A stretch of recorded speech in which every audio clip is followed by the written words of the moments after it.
Hello, this is Marguerite Rigoglioso of Seven Sisters Mystery School, and I must be thinking big lately because I've been contemplating the name of the Supreme Divine, sometimes known as God, sometimes known as Goddess, sometimes known as Creator, sometimes known as Great Spirit. I was inspired by Matt Kahn's audio on this, I Am. And he leads us back to the biblical account of Moses asking God in his encounter, "What is your name?" that I may tell the people. And the Divine One that he's speaking with replies very cryptically and in a very interesting way that has been traditionally translated from the Hebrew as I am that I am, or I am who I am. And when you look at the Hebrew, there are many meanings or other translations of the I am part of it.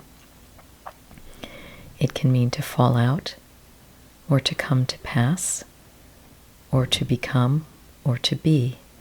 So in the first person singular, the divine is saying, I come to pass, I become, I am, any of those things.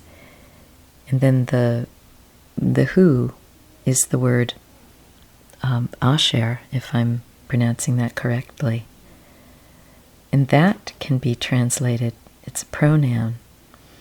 It can be translated as who, which, what, that, when, where, how, because, in order that.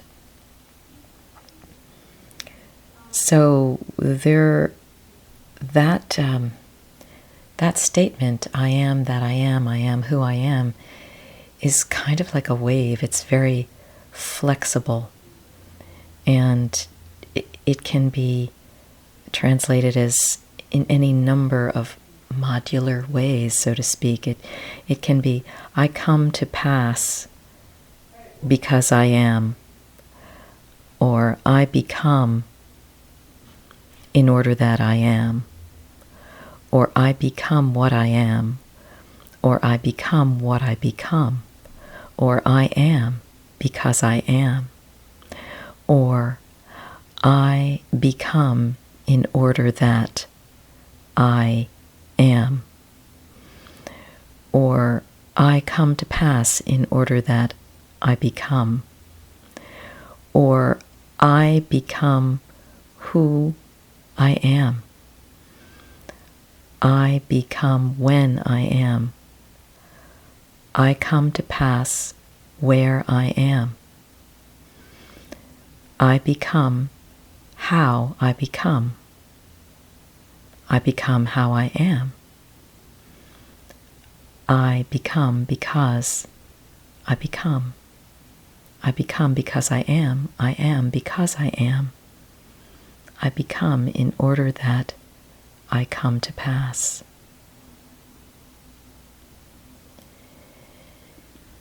I have thought to myself, is the divine that Moses is accessing the Supreme Creator, the Great Spirit, or another kind of deity contained within Great Spirit? And in some senses, when I go into my meditation, what I realize is it's one and the same.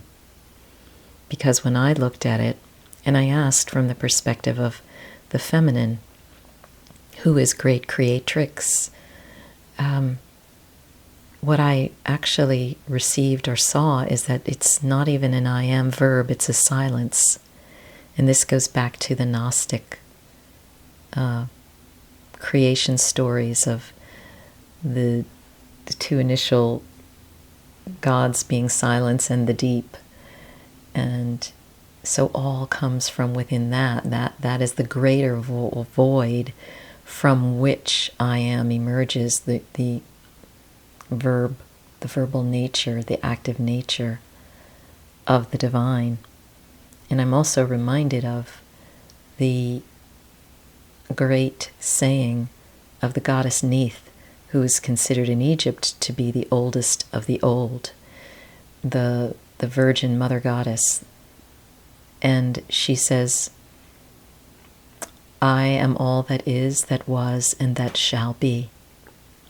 And no one has lifted my peplos. And the peplos is the garment that, it's a Greek term for the garment, the dress of the goddess. No one has lifted my peplos. No one has lifted my veil. No one has penetrated me. No one has violated me. I am sovereign. And so she is presenting herself also as the great I am. But the I am, I was, I shall be. And I'm now reminded of something from childhood. And these are the helping verbs, also known as the being verbs. And this mantra, if you were, always stuck in my mind. It's one of the only things I remember from grade school. And I find it so interesting right now, because here's how it goes. Maybe you learned it, maybe you remember it. It goes like this: is, am, are, was, were, be, being, been, has, have, had, do, did, does, shall, should, can, could, may, might, must. Now, technically, grammatically, these words, many of them are all forms of the verb be, which is also known as a copula or linking verb. And the term auxiliary verb applies to verbs such as forms of be, have, and do that connect with another verb to add information, such as the progressive aspect of be plus the present participle am walking, or the perfect aspect have plus the past participle have walked. And verbs such as will and shall combine to indicate future tense or conditional tense. So basically, in grade school, we learned about the various names of God. And who knew? So I have been deeply curious about this relationship between being and the void, being and silence, doing and being, doing and not doing, and which is the greater container, the silence and the void, or the being? And I think that what we have here is paradox, in that they both are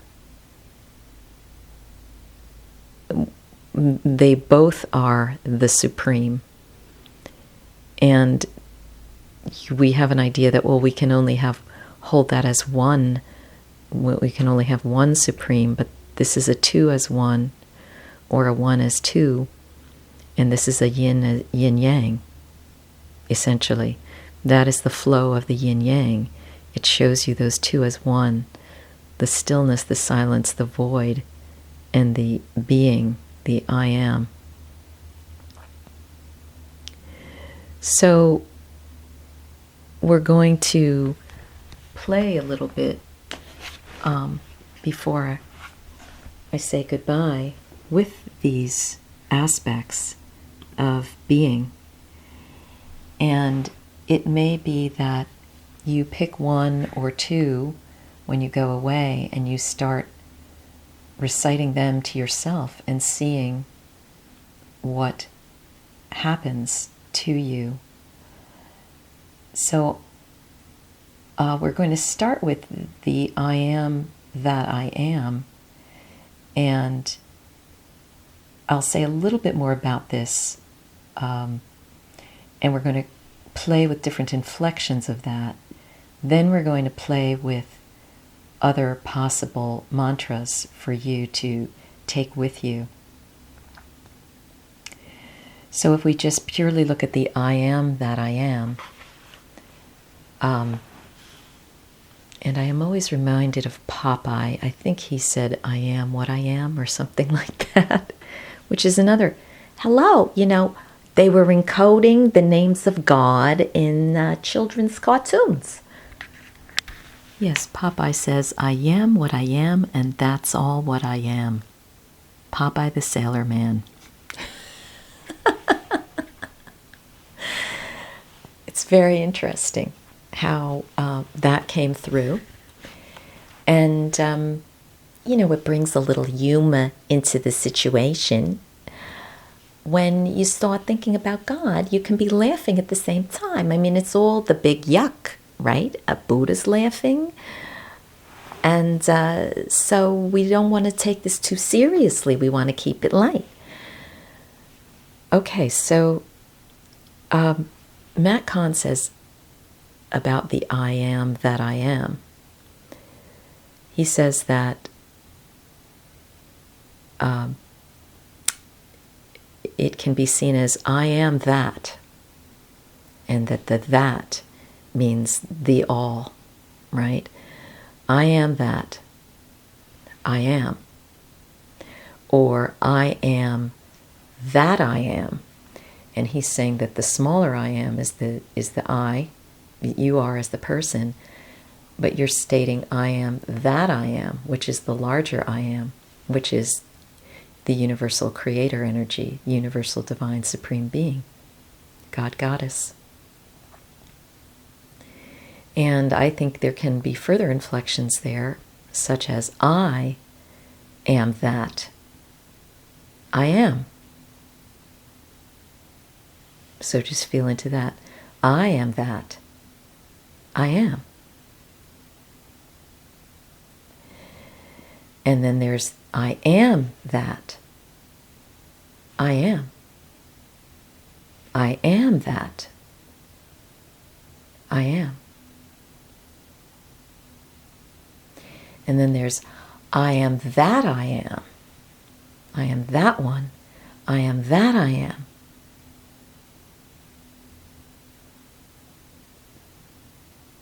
And then there's I am that I am. I am what I am. And that's all I am. So let's play with this mantra-wise for a little while, and you're invited to say this aloud or silently, depending on who's around. If you're in the car, you can get into this, and we're just going to play for a bit. So either with your eyes open, if you're driving or walking, or closed, just take a deep breath in.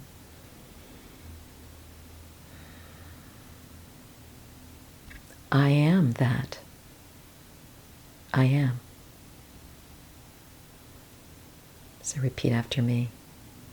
I am that. I am. I am that. I am. I am that. I am. I am that.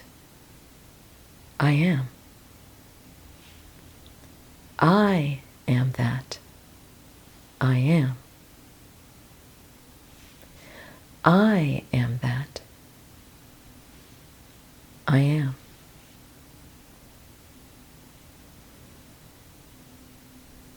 I am that. I am. I am that. I am. I am that.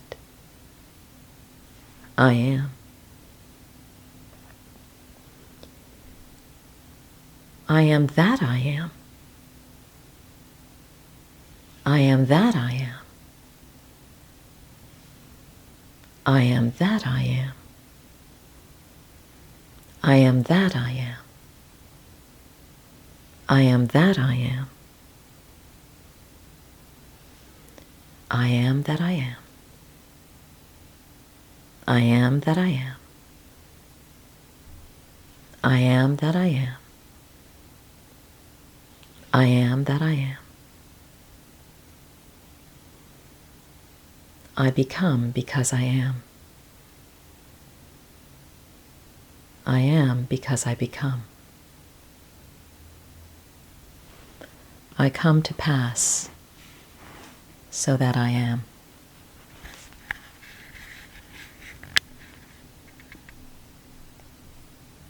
I become who I am.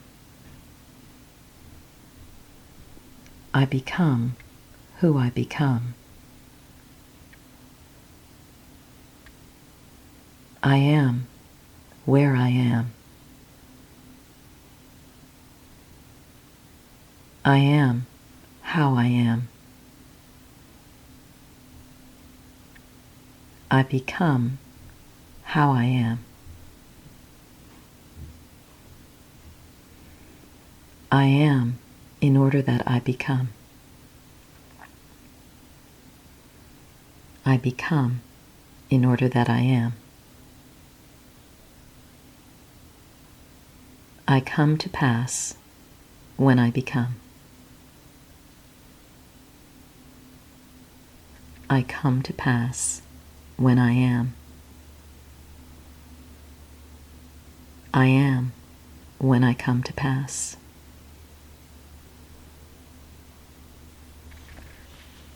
I am all that is, that was, and that shall be. I am all that is, that was, and that shall be. I am all that is, that was, and that shall be.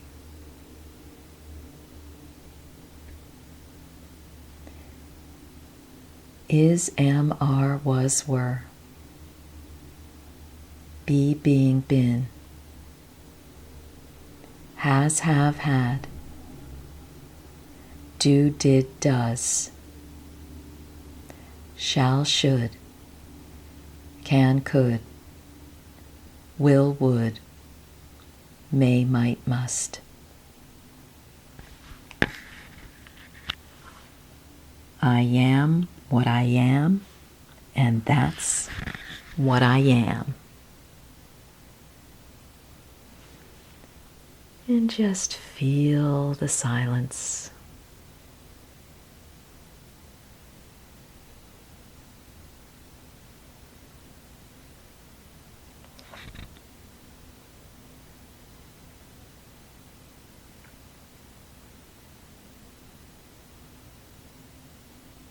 And just feel what it is that you're going to take with you from this.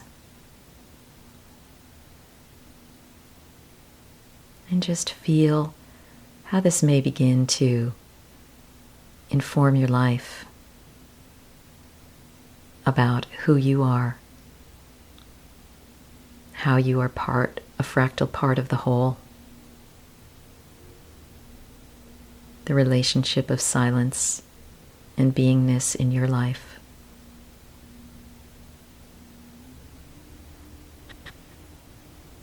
And may you have a blessed day.